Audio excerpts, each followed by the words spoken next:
Anyways, I got them into the biggest, dumbest fucking fight last night with my girl, right? We had this great day, you know? Everything's going great. So I stay in. I take a night off from comedy. And I say, hey, why don't we watch a movie?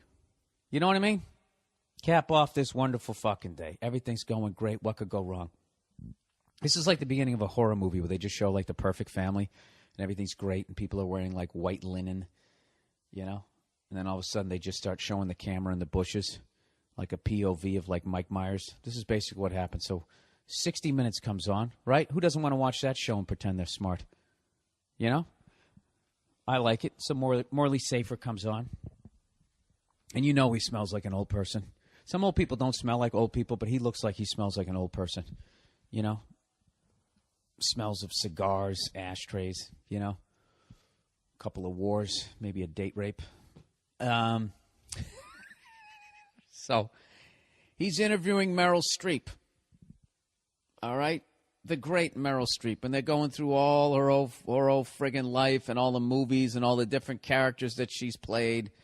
Oh, first of all, they start the report off with Morley Safer just sitting there, right? Smelling of fucking Bengay and whiskey, right?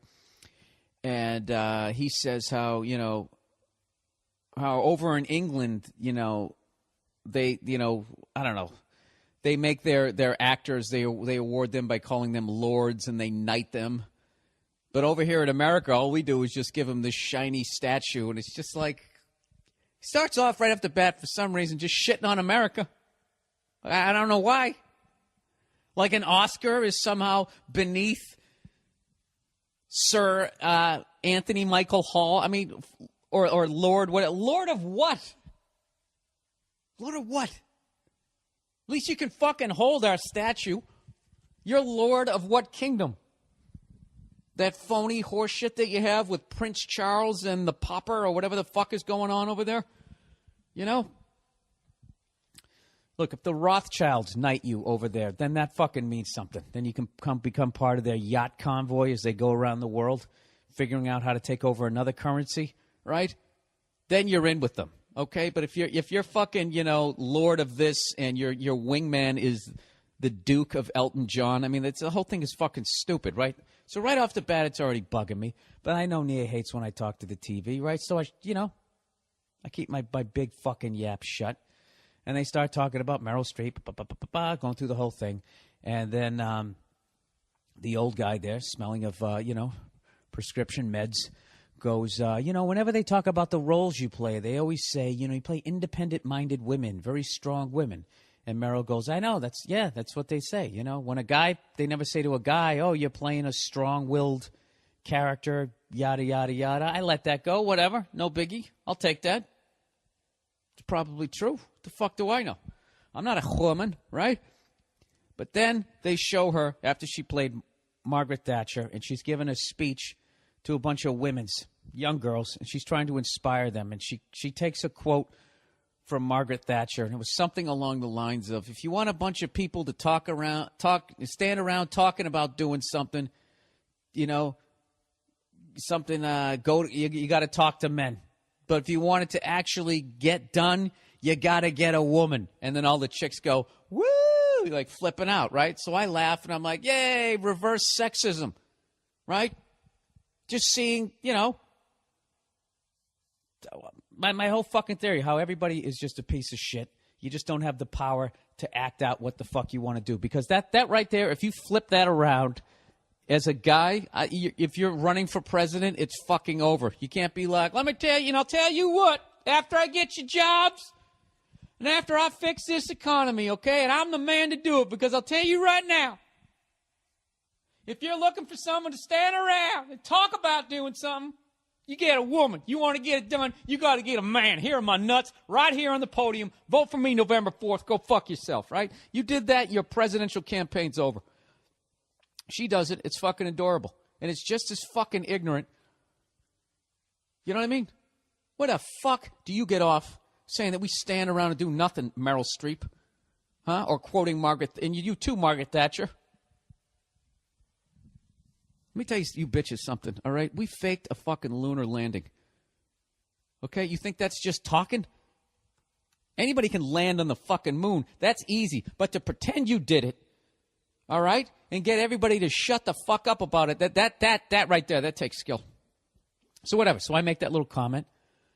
And did I just go that? I sound like fucking Porky Pig. So I make that comment, and like, you know, I've been with Nia long enough that I can tell by the side of her face when she's just thinking about, like, what if I just grabbed everything I really cared about and walked out of this house right now? She got like that fucking mad at me, you know?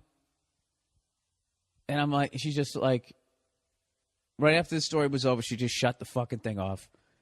And I don't know what happened. Next thing you know, I'm walking to 7-Eleven to get some ice cream. I don't even know what happened. It was all going great.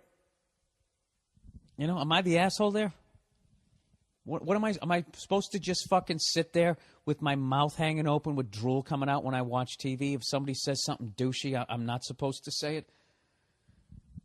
Whatever. So I just finally just said, you know what? Fuck this. I take the dog out. I go around the block. What do? I'm calling my guy friends, right? They're all backing me up. I'm not saying who I called. I don't name names, all right? And they're all laughing their ass off, and they 100% agree with me, which is all I'm looking for at this point. I just want people to say that I'm right. I don't want to learn anything from this experience. Just tell me I was right so I can be an ignorant ass again. I don't know. Why don't you guys weigh in on that? Am I a dick for saying that? Should I just let that one go? You know?